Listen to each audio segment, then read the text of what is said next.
Hi, I'm Patricia. I live in a small space attached to my in-laws' house with my husband Willie.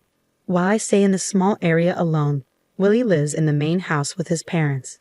Willie's grandfather originally built this small space as a personal getaway, but I've turned it into a cozy living area, about the size of a regular room. Before this, I lived in a regular apartment for the first 4 years of our marriage. Willie's parents, who were very close to him, suddenly wanted him to move back in with them. Seeing how much they wanted him there and how emotional they were, Willie felt he should go back. This took me by surprise and made me feel a bit overwhelmed. Willie and I met at work, where he started as my junior. We dated for 4 years while he was living with his parents, which made him miss home a lot. Even though he had his own place after we got married, his upbringing, where he was very pampered and didn't do much around the house, made him want to return to the comfort of his parents' home. When I suggested that we share the household chores, Willie seemed unsure and admitted he had never really done them before. I hoped we could split the chores equally, but Willie never really wanted to help. Every time I tried to involve him, he would act interested for a short time, then quickly lose interest and say, "This isn't for me, Patricia. You're better at it. You should just keep doing it." We both worked full-time, but since I had a higher position at work, I felt a stronger need to split the chores. Trying to get Willie to help often ended up being more tiring than just doing everything myself. Eventually, I found it easier to handle all the tasks on my own. Things began to shift when I started working from home. Willie was surprised to see me at home every day and seemed to adjust to this change. However, over time, it became clear that he didn't fully understand what working from home really meant. A few years into working from home, Willie's parents suddenly visited us and said they wanted to live closer to him. Seeing their emotional reaction made me feel alone and unsure about what to do. To support Willie's wish to be near his parents, we decided to move into their house. Throughout our relationship, Willie had always chosen places close to his parents, whether it was for renting an apartment or picking a job for me.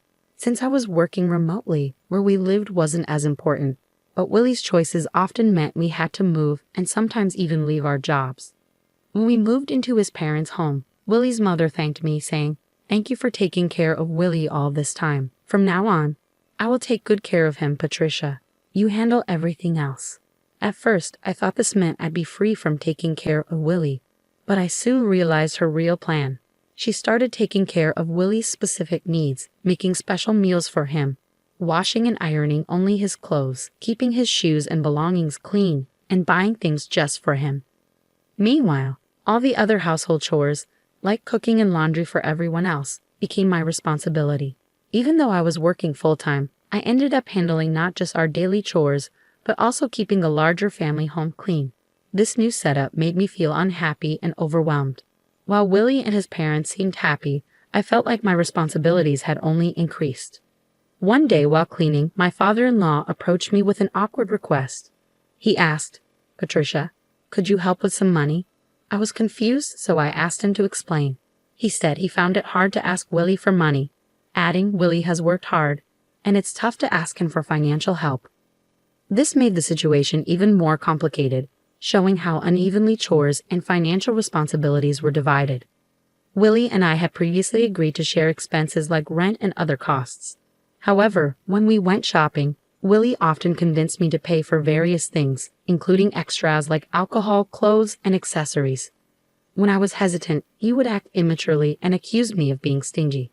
Despite our financial disagreements, I found some comfort in the fact that Willie usually left me alone with my daily routine. However, things changed when we moved into his parents' house. Unlike Willie, his mother constantly disrupted my work from home. She often insisted that I focus on household chores rather than my job, and would even come into my room and pull on my clothes, making it hard for me to concentrate. Feeling frustrated, I talked to Willie about it, expecting him to side with his mother. To my surprise, he listened and promised to talk to her about the interruptions. I hoped we could find a solution that worked for both of us. However, Willie's idea of a solution was quite different from mine. He suggested moving me to the annex, a separate part of their property, which felt more like creating a greater distance rather than resolving the issue. One day, I jokingly asked Willie if I could demolish the annex and build a new house there. To my surprise, he casually replied, "You can even demolish it and build a new house if you want." This offhand comment opened up new possibilities for our living situation, hinting at more independence than I had expected. Taking Willie's casual comment to heart, I started remodeling the annex to make it my own. I cleaned, renovated, and changed the wallpaper, putting a lot of effort into making the space comfortable for myself. However, I noticed that Willie never came to check on the progress. It became clear that he had no intention of moving into the remodeled annex with me. This realization hit me hard. I felt like an outsider in the family. There were times when I was alone at home while Willie and his parents went out for meals or events, often organized by his mother. It seemed like these outings were planned to exclude me, maybe even to push me away. Even with these challenges, Willie had given me full freedom with the annex, so I took the chance to make it truly my own.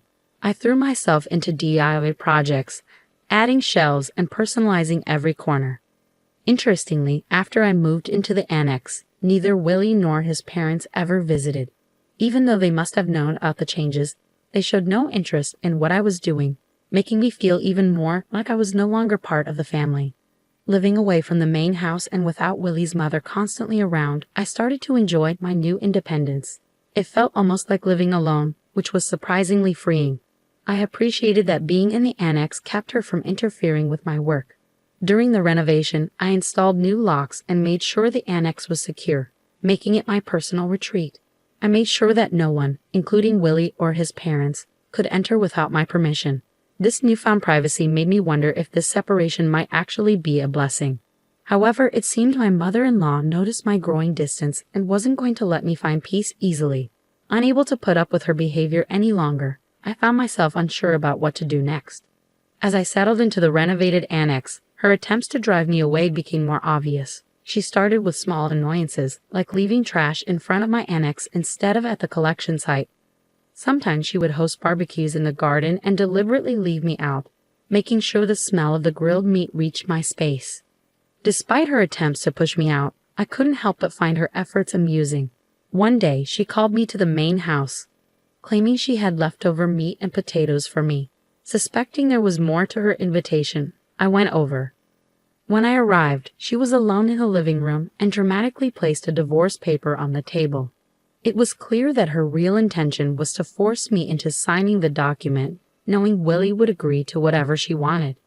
With a smug look, she said, "Isn't it time you gave up? There's no reason for you and Willie to stay married. Get out, you freeloading unemployed woman." Her audacity shocked me, but it only strengthened my resolve. Thrilled at the chance for freedom, I eagerly grabbed the divorce paper and said, "I'm going to the city court right now." "Thank you so much."